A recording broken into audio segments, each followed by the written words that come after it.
উত্তর হাওড়া বিধানসভা কেন্দ্রে বিধায়ক গৌতম চৌধুরী একেবারে সরাসরি এসে গেছে হরিজন বস্তিতে, যেখানে 65-র বেশি পুরুষ এবং মহিলা যাদের ভোটে নাম ওঠেনি আজকে হিয়ারিংয়ে ডাকা হয়েছে। তাই হিয়ারিংয়ে তারা নতুন অভিনব পন্থা বের করেছে।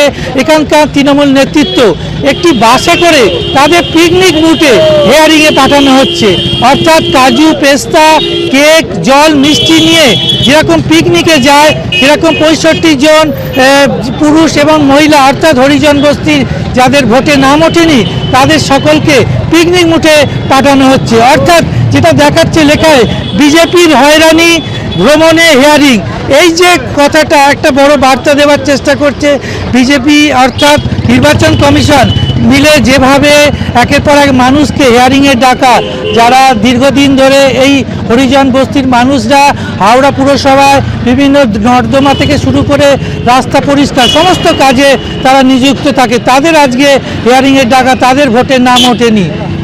দেখুন, মানে একটা আমাদের 3 নম্বর ওয়ার্ডের কাউন্সিলর পুরপিতা বাপি মান্না রয়েছে।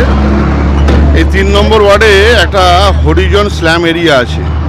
পিছিয়ে পড়া মানুষ, বাংলার মুখ্যমন্ত্রী মমতা বন্দ্যোপাধ্যায় পিছিয়ে পড়া মানুষকে শিক্ষা, দীক্ষা, লেখা পড়া, খাওয়া দাওয়া দিয়ে এগিয়ে নিয়ে আসছে। আর ভারতবর্ষের বিজেপি সরকার তাদেরকে নাগরিকত্ব থেকে কেটে দেওয়া হচ্ছে। কোথায় যাবে মানুষ? আমরা তাই বললাম যে বিজেপির হয়রানি, ভ্রমণে হেয়ারিং, পরিবার নিয়ে ছেলে মেয়েটাকে কোথায় রাখবে? একটা পুরো স্ল্যাম এরিয়ায় 65 জন মানুষকে দীর্ঘ জীবন ধরে এই স্ল্যাম এরিয়া রয়েছে, হরিজন বস্তি বলা হয় এটাকে।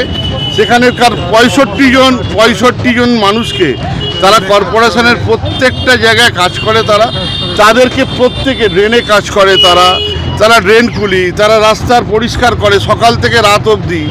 তারা থাকলে পরে তারা পরিষ্কার পরিচ্ছন্ন করে বলে আজকে আমরা বেঁচে রয়েছি। আজকে মুখ্যমন্ত্রী বাংলায় তিনি লেখাপড়া সব কিছু দিয়ে তাদেরকে এগিয়ে নিয়ে আসছে, আর ভারতবর্ষের বিজেপি সরকার তাদেরকে নাগরিকত্ব থেকে কেটে দিচ্ছে। তাই একদম আমরা এই 65 জন পুরুষ মহিলা, বাচ্চাটাকেও ঘরে রেখে যেতে পারিনি, বাচ্চাটাকেও নিয়ে নিয়েছে। একদম পিকনিক মুডে একদম কাজু, পেস্তা, কেক, জল দিয়ে আমরা আমাদের হিয়ারিং গন্তব্যস্থল আমরা ব্রিজ অ্যান্ড রূপে পাঠাচ্ছি।